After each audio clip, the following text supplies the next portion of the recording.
बोलिए देवाधिदेव 1008 महावीर भगवान की जय। संत श्रोमणी आचार्य गुरुवर श्री विद्यासागर जी मुनि महाराज की जय।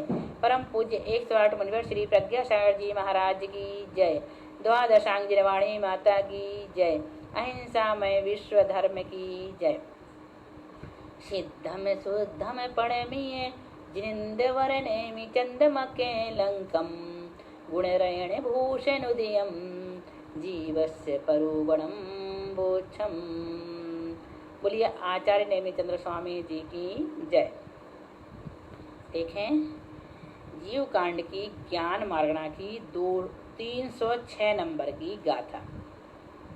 9 गाथाओं द्वारा प्रतिज्ञान का कथन। अहिमुह नियमिय बोहण माभि निवोहि मनिंदिय जम अवगहिया बाया धारण गाहोंदिपतेयम। देखो क्या कह रहे हैं, इंद्रिय और अनिंद्रिय।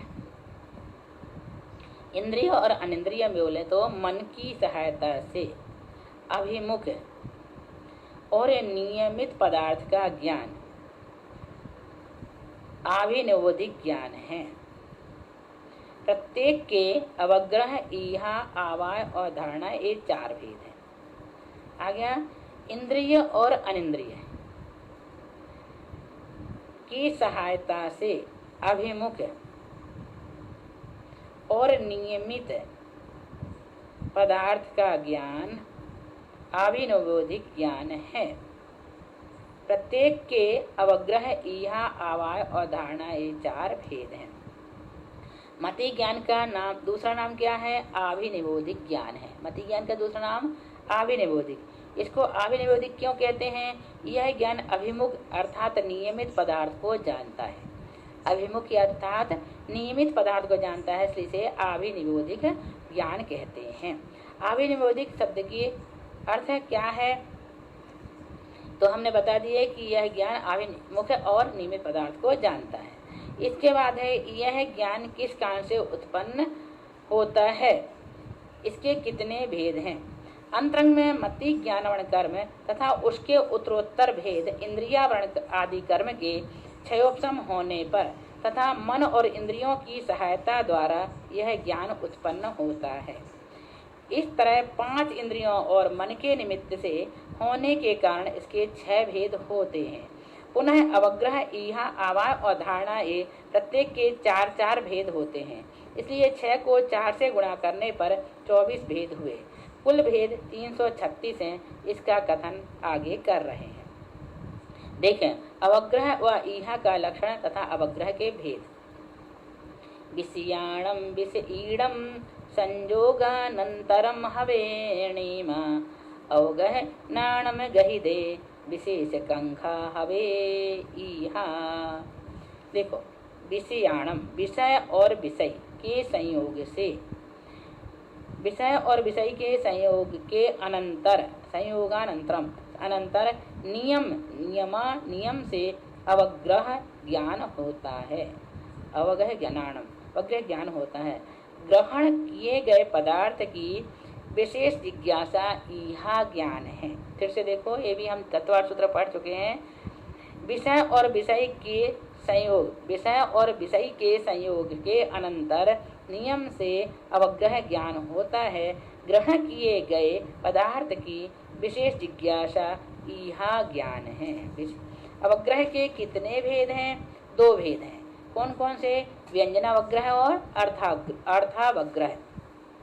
व्यंजनावग्रह किसे कहते हैं? जो प्राप्त संबद्ध अर्थ के विषय में होता है, प्राप्त विषय को जानता है, वह व्यंजनावग्रह है।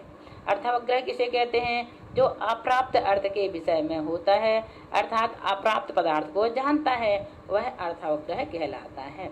इनमें पहले कौन सा वग्रह होता है? पहले व्यंजनावग्रह और बाद में अर्थावग्रह होता है। व्यंजनावग्रह सभी इंद्रियों से होता है क्या? यह चक्षु और मन से नहीं होता, शेष 4 इंद्रियों से होता है। राजवार्तिक आदि ग्रंथों में व्यंजन का अर्थ अव्यक्त किया है और यहाँ गुम्मटसार में प्राप्त अर्थ किया है, अतः परस्पर विरुद्ध अर्थ हुआ। परस्पर विरुद्ध नहीं होगा। देखो व्यंजन शब्द के 2 अर्थ हैं, अव्यक्त और प्राप्त। भावार्थ यह समझना चाहिए कि इंद्रियों से संबद्ध होने पर भी जब तक पदार्थ प्रकट न हो तब तक व्यंजन और प्रकट होने पर अर्थ कहलाता है। अतएव चक्षु और मन द्वारा व्यंजनावग्रह नहीं होता, क्योंकि ये अप्राप्यकारी हैं।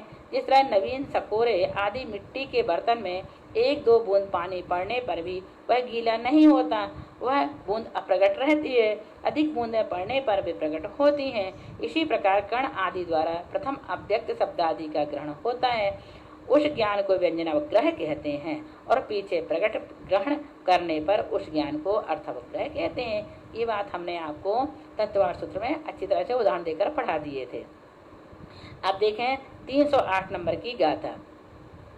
व्यंजन अर्थ अवग्रह भेदाहु हवंति पत्त पत्थत्ते कम सोते बाओरिदा कम सोते बाओरिदा पणवम नहीं चक्षु मणसाणम। अवयव धारणा ज्ञान 309 नंबर की गाथा, इसे भी पढ़ लेते। ईहण करने ने जदा सुन्निन नव हो दिसो अवाधु कालाम तरेवि निनि नद बत्थु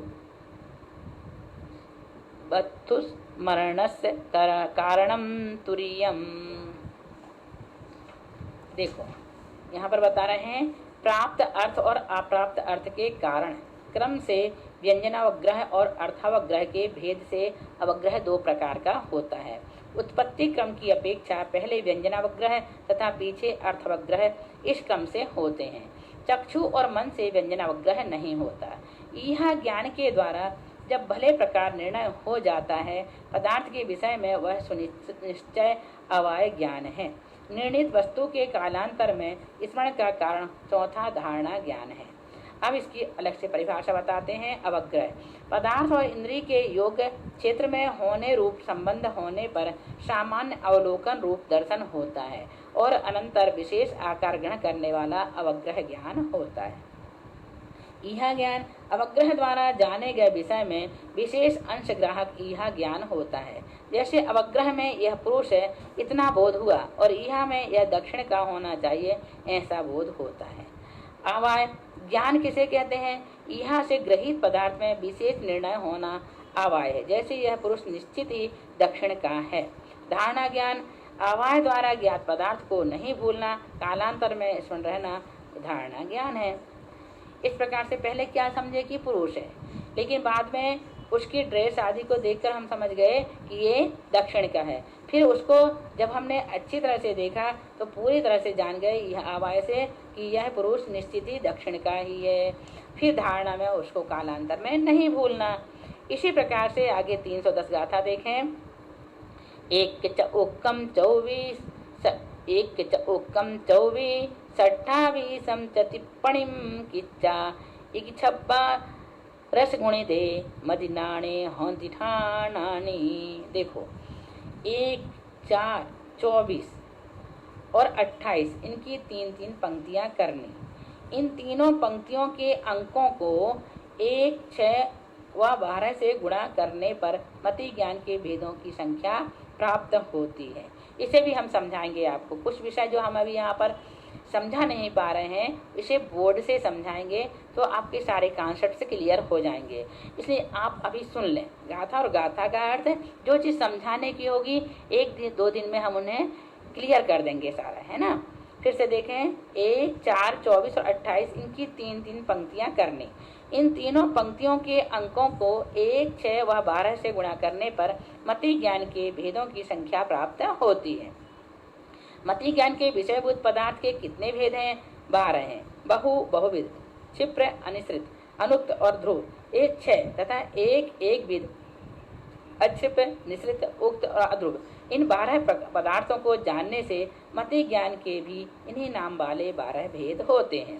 मति ज्ञान के 336 भेद कौन से हैं? पहले अवग्रह आदि 4 को 5 इंद्रियों और मन इस तरह 6 से गुणा किया। किससे? 4 को 5 इंद्रियों और 6 इनसे गुणा किया तो 24 हुए। 6 चौके 24। इसमें व्यंजन अवग्रह के 4 मिलाने से 28 हुए।